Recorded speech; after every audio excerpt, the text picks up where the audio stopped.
భారత మాజీ cricketer, batting coach Sanjay బంగార్ కుమార్తె అయిన అనయ బంగార్ ఇటీవల తన వ్యక్తిగత ప్రయాణం గురించి, అలాగే విరాట్ కోహ్లీతో ఉన్న ప్రేరణాత్మక అనుబంధాలపై తన అనుభవాలను పంచుకుంది. ఫిల్మీ క్యాన్ లో మాట్లాడిన అనయ కోహ్లీతో కలిసి చేసిన ట్రైనింగ్ సెషన్లను గుర్తు చేసుకుంది. ఆ సమయంలో ఆమెకి విలువైన సలహాలు లభించాయని, అవి తన ఆట తీరు మీద ఇప్పటికీ ప్రభావం చూపిస్తున్నాయని చెప్పింది. అవును, నేను ఆయన చాలాసార్లు కలిశాను. నా నాన్నతో కలిసి ట్రైన్ కూడా అయ్యాను. ఆయన నాకు కొన్ని సలహాలు ఇచ్చారు. నా బ్యాటింగ్ చూశారు. అలాగే ఆయన బ్యాటింగ్ ను దగ్గరగా గమనించే అవకాశం నాకు దక్కింది అని అనయ తెలిపింది. అందులో ఒక మర్చిపోలేని సంభాషణగా అనయ కోహ్లీని ఎలాగో తాను అత్యున్నత స్థాయిలో ఒత్తిడిని ఎదుర్కొంటారు అని అడిగిన సందర్భాన్ని ప్రస్తావించింది. అప్పుడు అనయ చెప్పిన విషయం నన్ను చాలా ప్రభావితం చేసింది అన్నారు. నేను నా బలాలు ఏంటి అన్నదాన్ని పూర్తిగా అర్థం చేసుకునేంత వరకు సాధన చేస్తాను. నేను మైదానంలో ఏమి చేయగలను అన్నదానిపై నాకెంతో నమ్మకం ఉంటుంది. అదే నన్ను నడిపిస్తుంది. నిజంగా మన ఆట గురించి మనకు పూర్తిగా అర్థమైతే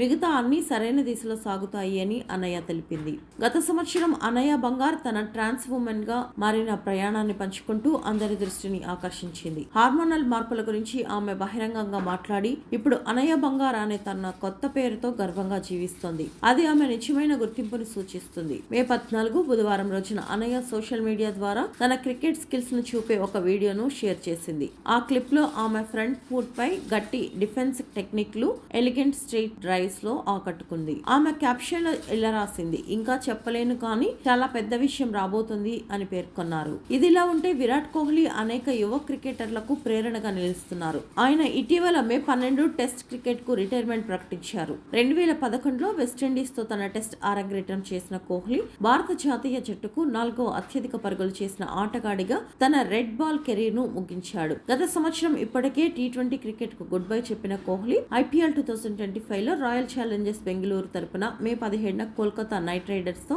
పోటీల్లో పాల్గొనున్నాడు.